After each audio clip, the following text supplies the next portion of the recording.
انسان کی سرشت میں، اس کی طبیعت و فطرت میں یہ ہے کہ وہ بے صبرہ ہے، حریص ہے، مال کا خواہش مند ہے، روک کر رکھنے والا ہے۔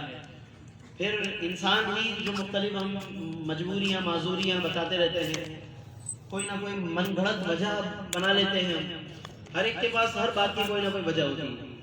جو گناہ کر رہا ہے نا وہ بھی کسی نہ کسی وجہ سے کر رہا ہے، یعنی اس کے ذہن میں بھی بہت سے ریزنز ہیں، لیکن اسے یہ پرواہ نہیں کہ میرا ریزن غلط ہے کہ صحیح ہے۔ یہ سب سے بڑی تباہی ہے۔ ریزن سب کے پاس ہے، ریزن تو شیطان کے پاس بھی تھا۔ پوچھا کہ آدم کو سجدہ کیوں نہیں کیا، تو ریزن تو شیطان کے پاس تھا۔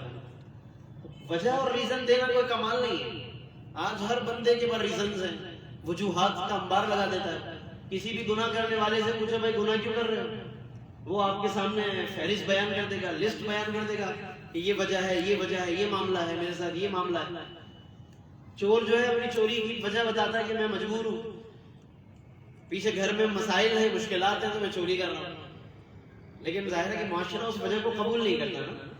لیکن وہی معاشرہ جو اس چور یا اس خائن کی خیانت کی وجہ کو قبول نہیں کرتا، وہی معاشرہ اللہ کے معاملات میں، عبادتوں کی کوتاہی کے معاملے میں، وہی معاشرہ اسی طرح کی غلط سلط وجوہات بیان کر رہا ہوتا ہے۔ تو وہاں پر پھر ایک چور کی وجہ پھر مان لیجئے نا، ہم بھی تو جب نمازوں میں کوتاہی کرتے ہیں، تقسیم وراثت میں کوتاہی کرتے ہیں، اسی طرح گھریلو معاملات میں اونچ نیچ ہو جاتی ہے، بات طلاق تک پہنچ جاتی ہے، تو ہر لڑکی والے بھی لڑکے والے بھی بہت سے ریزن بیان کرتے ہیں، لیکن کوئی بھی کسی کا ریزن مانتا نہیں۔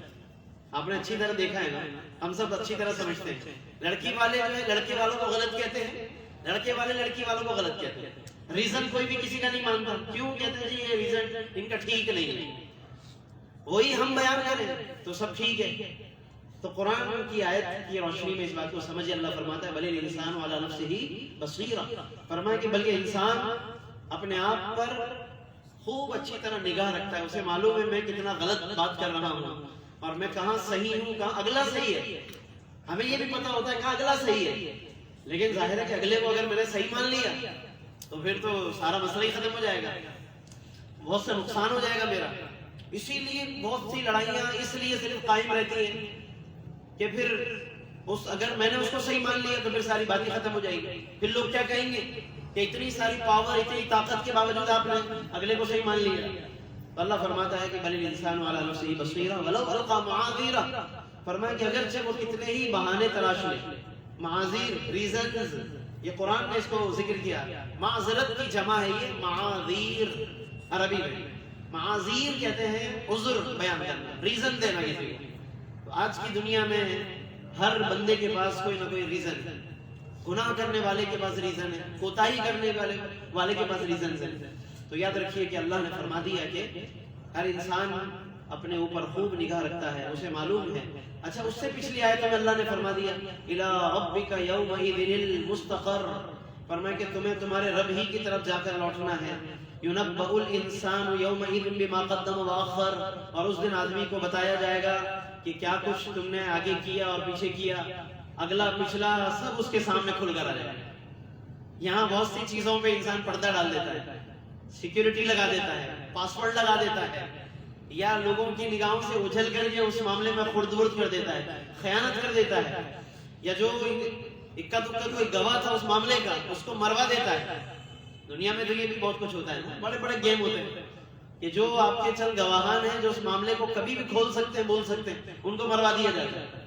انسان یہ سب کچھ گیم کر لیتا ہے، لیکن اللہ نے فرمایا کہ بالآخر بھاگتے بھاگتے بھاگتے کہیں تو اسٹاپ آئے گا، کہیں رکو گے، اور جدھر رکو گے وہی اللہ کی بارگاہ ہے، وہی میدان محشر ہے۔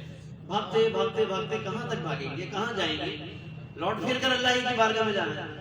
تو یہ اللہ رب العالمین نے تمام حقائق سورۃ القیامہ میں بیان فرما دیے ہیں۔ اس کو ذرا اچھی طرح سے ہمیں ذہن میں رکھنا چاہیے، اس کو پڑھنا چاہیے، بلکہ آغاز ہی سورت کا اسی سے ہے، لا اقسم بیوم القیامہ، مجھے روز قیامت کی قسم۔ اندازہ کریں، قیامت کے دن کی قسم بھی اللہ نے اٹھائی ہے۔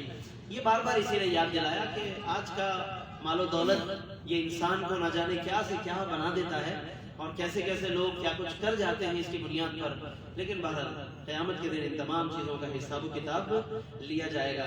حدیث پاک میں آتا ہے، رسول پاک صلی اللہ علیہ وسلم نے ارشاد فرمایا جس کا خلاصہ یہ ہے کہ بنی آدم کے قدم اس وقت تک نہیں ہٹیں گے میدان میں، یعنی کھڑا رہے گا اللہ کی بارگاہ میں، بنی آدم کے قدم لا تزول قدما ابن آدم، بنی آدم کے قدم اپنی جگہ سے نہیں ہٹیں گے حتی یسأل عن خمس، حتیٰ کہ 5 چیزوں کے بارے میں اس سے نہ پوچھ لیا جائے۔ پھر حضور علیہ السلام نے اس کی تفصیل بیان فرمائی کہ جس کے اندر ذکر ہے کہ مال کہاں سے کمایا، کہاں خرچ کیا، علم جو حاصل کیا اس پر عمل کتنا کیا، جوانی کیسے گزاری، اور بھی 1-2 چیزوں کا ذکر ہے۔ یہ تمام باتیں آپ صلی اللہ علیہ وسلم نے بیان فرمایا اس وقت تک بنی آدم اپنی اس جگہ سے ہٹ نہیں پائے گا جب تک کہ ان باتوں کو کلیئر نہیں کرے گا۔ آج ہمیں فکر ہوتی ہے کہ فلاں جگہ کسٹم پر تو ادھر تو ادھر، وہاں کا کلیئرنس، یہاں کا کلیئرنس، ادھر مال کلیئر ہو گیا، ادھر میں کلیئر ہو گیا، ادھر پاسپورٹ کلیئر ہو گیا، ادھر فلاں کلیئر ہو گیا۔ ہمیں جناب بڑی فکر بھی ہوتی ہے، پھر خوشی بھی ہوتی ہے، اور پھنس جائے تو پھر پریشانی بھی ہوتی ہے۔ لیکن اس تمام تر ہنگامے دنیا کے اندر اگر کوئی چیز اجھل ہو چکی ہم سے، وہ پھر آخرت کا یہ منظرنامہ ہے جس کو رسول پاک صلی اللہ علیہ وسلم بیان فرما رہے ہیں کہ بنی آدم کا ایک وقت وہ بھی ہے کہ جس میں وہ کھڑا رہے گا جب تک کلیئرنس نہیں ملے گی۔ اس کلیئرنس کی فکر ہونی چاہیے کہ کیا میں اس کے لیے کلیئر ہوں یا نہیں ہوں، اس کے لیے میں اپنے آپ کو میں تیار کر رہا ہوں یا نہیں کر رہا ہوں۔